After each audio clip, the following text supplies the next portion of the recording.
Oh,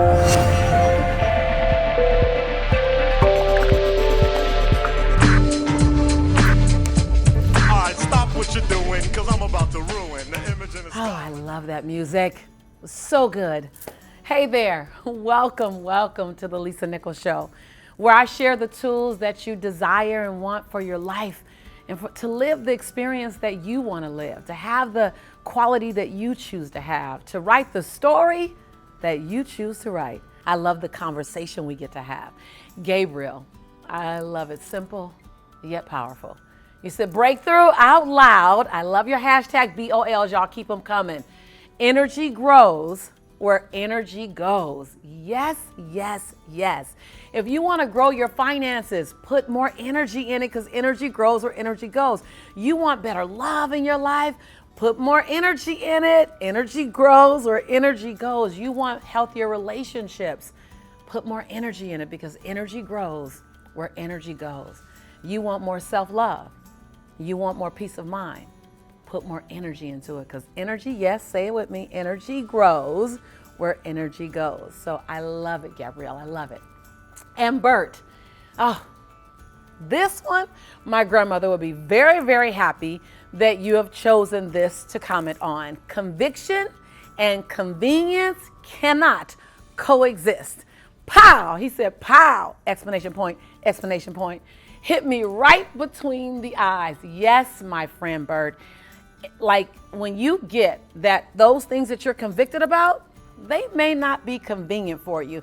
And if you want them to stay convenient, then it's not a conviction. It's just a great idea until it costs you too much, right? Listen, I love it when we have these kind of conversations. Keep them coming, keep them coming. Yes, yes, yes.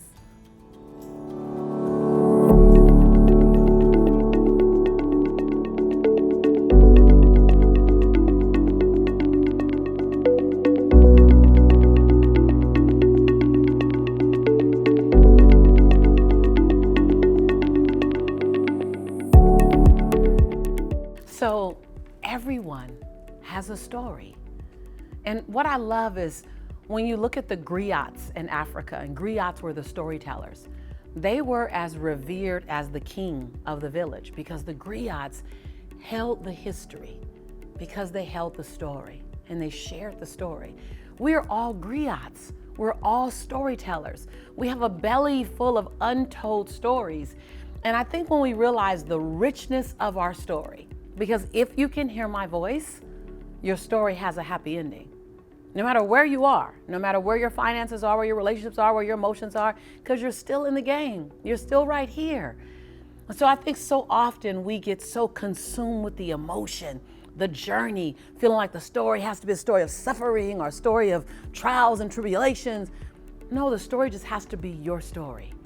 And when you realize that your story really doesn't even belong to you, when you realize that someone is somewhere in a corner trying to see their own greatness and that your story will shine a light in the corner so that they for a moment can see their own humanity, their own brilliance from the light from your story. When you realize that your story, the resiliency, the perseverance, the conviction, the determination, the stand up and run or the sit down, and catch your breath for a minute and then get back up, that your story is going to inspire someone else to run, to soar, to release an unhealthy relationship, to stand inside their greatness, to ask for forgiveness or to provide someone else with forgiveness, that your story belongs less to you than it does to those of us who'll be inspired by it. When you get that, all of a sudden, the hard work you have to do, the thing we call hard, by the way, there's so many myths and so many fabrications and so many misnomers around getting your story out. And I don't know who started them. Maybe it were people who didn't want you to get your story out a long, long time ago. And we've just been recycling these unhealthy concepts that it's going to be hard and difficult. Well, if you haven't had a child, then you won't know what I mean. But if you had a child, it will not be harder than that. And if you had to get through a relationship, it won't be harder than that. And if you have to release a job early, too soon, It won't be harder than that. If you've had to lose 5 pounds or more, it won't be harder than that. It'll be an honor. How do you get started? If you're a writer, then sit down and begin to write. But if you're not a writer like me, I know you're not a writer, Lisa. No, I'm not a writer. I'm not naturally a writer. I'm a storyteller. I use written form as a way to tell my story, but very rarely do I write my stories. I'm a speaker. I'm an orator. I'm a linguistic specialist. I speak my stories. And I don't speak my stories by myself because it feels too weird. I talk to people. And I may write down a list of questions for them to ask me, and then I tell them. And every time they nod at me or they go, it gives me energy. And I go deeper into that story. And then I let them ask me any question, because if they're going to ask me the question, then the reader might want to know that answer as well. And I answer that question. And I just keep being inside this dialogue. You know how much I love dialogues. And at the end of this robust dialogue for an hour, guess what? I have a couple of chapters. And then guess what I do? I schedule a couple of other dialogues, either with the same person or with different people. Or for a couple of my books, I did it with a small group of people. And as things got bigger, the groups got larger. And every week I had this dialogue set up. Every week I had this conversation set up. And guess what? I look out 7 weeks. I look out 12 weeks. I got my book done. I even had a conversation about the dedication, and it just kept coming out. So if you're not a writer, don't be a writer. But you are a griot. You are a storyteller. And your story is meant to bless us. Your story is meant to remind us of who we are and who we can become and what we've overcome. And so be generous with your story.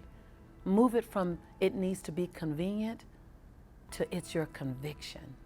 And to the question, how did I know I could do it? Why would I not be able to? Can you put as much energy to the fact that you're supposed to do this as you've put in the past to you don't know if you can do it? If you just shifted that thought, that all I want to be is obedient to the calling on my life, and all you want to be is of great use while you're here on earth.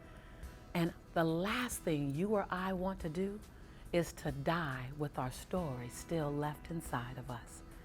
And so I never questioned, would it work? Because number one, I don't measure my success by someone else's success. So the fact that it may have hit the New York Times, great, but that wasn't my determining factor. The fact that a publisher wanted it, great, but my story had to be told. So write your story as if it were a success the moment you got it out there. Read by 1 or 100, it's a success. Like, take that off the table. And non-negotiable, no matter what, your story outside of your belly, outside of your soul, outside of your heart, and gift it to us. That's exactly what we need, because no one can do you quite like you. No one has your fingerprint, no one has your DNA, no one can do you.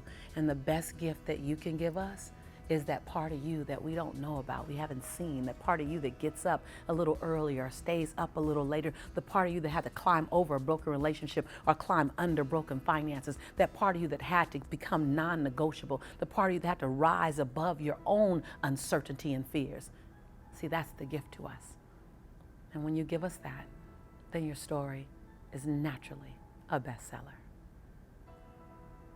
Now remember, this show is what? Not just a monologue.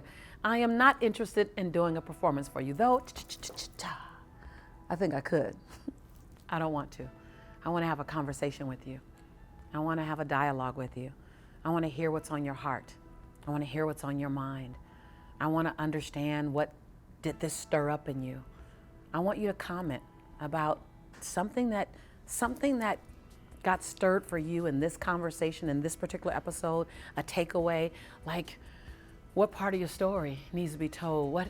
When can we hear your story? How urgent is it for it to come out? Who do you best know that your story will touch? Will it be young girls? Will it be young men? Will it be senior women? Will it be seniors? Will it be mothers and fathers? Will it be women? Like, who is your story for? Like, stories can touch everyone, but then there's that niche that your story was designed exclusively for, it's a perfect fit for. Who is it?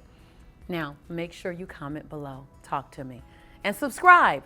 I want you. Listen, this ain't a quickie. This is a relationship. And I want you here. I want you to look out for more amazing content in the future. I want you to be a part of that content. And remember that this is your community. We are your tribe. And I am your sister in prosperity and in possibility. And yes, when I say that I love you and I believe in you, it's because I do both. I love you and I believe in you. Now go write a great story.